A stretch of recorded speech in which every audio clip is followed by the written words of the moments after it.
Ayun na, magandang hapon mga master. Magtanim tayo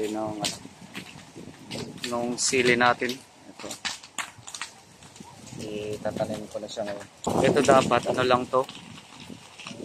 25 to 30 days dapat. Inaano na to, tinatransfer na. Nagkataon lang na yung tataniman ko kasi maraming bakterya. Hindi ko tinuloy tinaniman.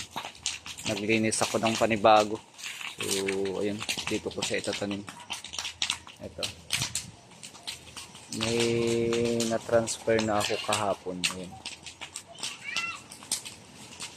Mamaya pag malilim na, pabalik na yan sa normal yung dahon.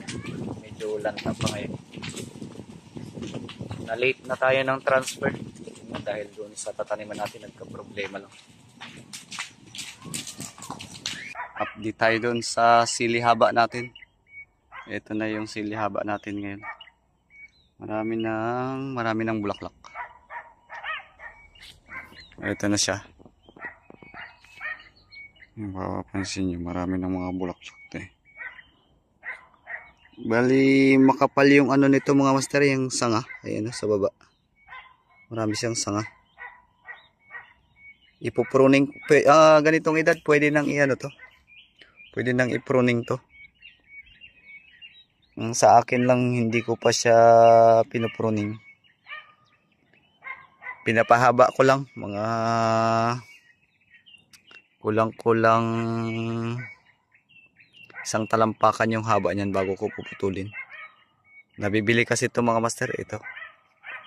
Itong mga talbos na to, nabibili to. Masarap to pang sahog sa tinulang isda, sa tinulang manok. So yan yung the best na pangtanggal ng lansa, yung dahon ng sili. Naantay ko lang maghaba yan. Ipopruning ko yan mula dito. Ang style ko pala sa pagpruning, Y pruning ang ginagawa ko mga master. Ayan o. May sanga na dalawa na malalaki. Ito, tsaka ito sa kabila. So yan lang yung pinapalago ko. Ngayon may tumubo na rin siya dito sa kabilang side ng dalawang malalaking sanga. Buhayin ko na rin yan. Itong mga sanga na to na tumubo dito, ito sa may baba hanggang dun sa may puno, yan yung mga sanga na yan. Tatanggalin ko yan para mas maganda yung ano ng puno ng sili natin. Yan yung mga sanga na yan. Yan, tanggalin natin yan. So update ko kayo pag nagpo-pruning na ako mga master para makita nyo rin.